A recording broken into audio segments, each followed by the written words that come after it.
ఎవ్వరూ ఊహించని విధంగా మేడారం డెవలప్మెంట్ చేశారన్నారు మంత్రి కొండా సురేఖ. ఎన్ని కోట్లు ఖర్చైనా వందలాది సంవత్సరాల పాటు చరిత్రలో నిలిచిపోయే విధంగా నిర్మాణం జరగాలని సీఎం రేవంత్ రెడ్డి చెప్పారన్నారు. మేడారం ట్రస్ట్ బోర్డులో కూడా మహిళలే ఉంటే బాగుంటుందని అనుకున్నామన్నారు మంత్రి సీతక్క.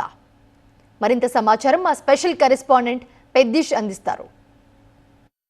సమ్మక్క సారక్క జాతరలో ఓరుగల్లు ఆడబిడ్డలు ఇద్దరు మహిళా మంత్రులు అన్ని తానే నిర్వహిస్తున్నారు. దేవాదాయ శాఖ మంత్రి, రాష్ట్ర పంచాయతీరాజ్ శాఖ మంత్రి ఇద్దరు మంత్రులు. సమ్మక్క సారక్క లాగే సీతక్క సురేఖ గారు ఇద్దరు కలిసి జాతర నిర్వహిస్తున్నారు. దేవాదాయ శాఖ మంత్రిగా మీ చేతుల మీదుగా ఇంత పెద్ద జాతర నిర్వహించడం ఎట్లా ఫీల్ అవుతున్నారు? చాలా గర్వంగా ఫీల్ అవుతున్నా. ఇది పూర్వజన్మ సుకృతంగా ఫీల్ అవుతా ఉన్నా.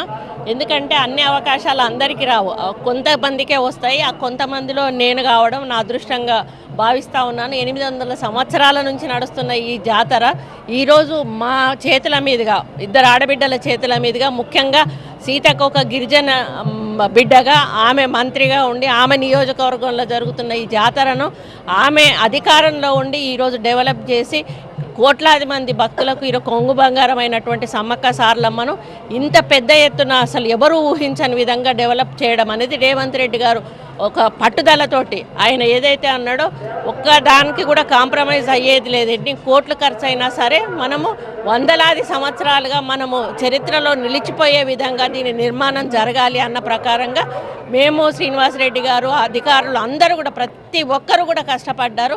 ఇంత షార్ట్ టైంలో ఇంత పకడ్బందీగా ఇంత ఒక అసలు అంటే దాన్ని చూస్తేనే మన కాకతీయుల కాలం నాటి తోరణాలను కూడా మర్చిపోయే విధంగా ఈరోజు నిర్మాణం జరిగింది. అంటే అది మా హయంలో జరగడం మా అదృష్టం. మొత్తం మహిళల చేత ఇద్దరు మహిళా మంత్రులు ఎంటైర్ వరంగల్ ఉమ్మడి జిల్లాలో అతివల పాలన ఎక్కువగా ఉంది. మీకు ఈ ఆలోచన ఎందుకు వచ్చింది?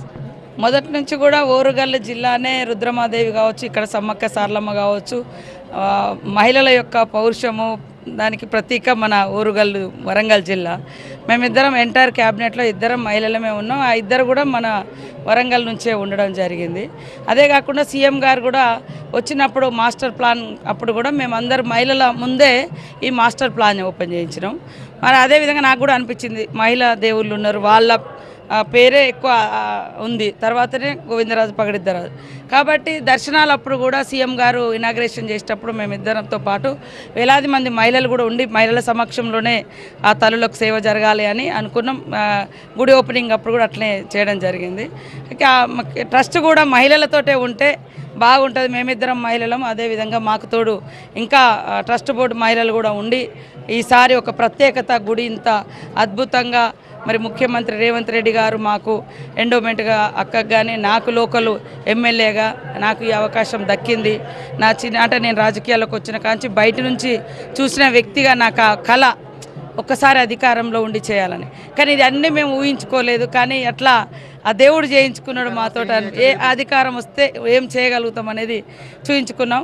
ఇన్నేళ్లలో నేను నా తల్లి భుజాల మీద ఒకప్పుడు చిన్నప్పుడు గద్దెల కాడికి వెళ్ళినాం, కానీ రాజకీయాలకు వచ్చాక మేమిద్దరం కలిసి గద్దెల మీదకి వెళ్ళలే. ఈరోజే తీసుకెళ్ళినాం మా అమ్మని కూడా. మేమిద్దరం కూడా ఈ యొక్క సేవలో పాల్గొనే అవకాశం మాకు దక్కింది. నేను లోకల్ ఎమ్మెల్యేగా ఉన్నా కాబట్టి ఎక్కువగా ఇక్కడ ఉండి చేస్తూ ఉన్నాం. వారు బయట నుంచి లేదా వచ్చినప్పుడు ప్రతిసారి దాదాపుగా 7-8 సార్లు తను కూడా ఈ ప్రాంగణాన్ని పరిశీలించింది. సరే కొన్ని అకామిడేషన్స్ అవి ప్రాబ్లం ఉన్నప్పుడు ఇక్కడే 5-6 రోజులు ఉండాలంటే కూడా బయట నుంచి వచ్చిన ఇబ్బందులు ఉంటాయి. కాబట్టి మొన్న అంతకుముందు వచ్చిపోయింది, ఇప్పుడు కూడా వచ్చి మొక్కులు చెల్లించుకుంటున్నారు కుటుంబ సమేతంగా. అన్ని రకాలుగా సహాయ సహకారాలు, మానసిక అదేవిధంగా అన్ని సపోర్ట్, ఆర్థికంగా సపోర్ట్ చేసిన మా అక్కకు ధన్యవాదాలు. జాతరకు వచ్చిన ప్రతి భక్తుడు కూడా తిరిగి ప్రశాంతంగా ఇంటికి చేరుకోవాలని చెప్పి వారు కోరుకుంటున్నారు. కెమెరా పర్సన్ మున్నాతో పెద్దిష్, TV9 మేడారం.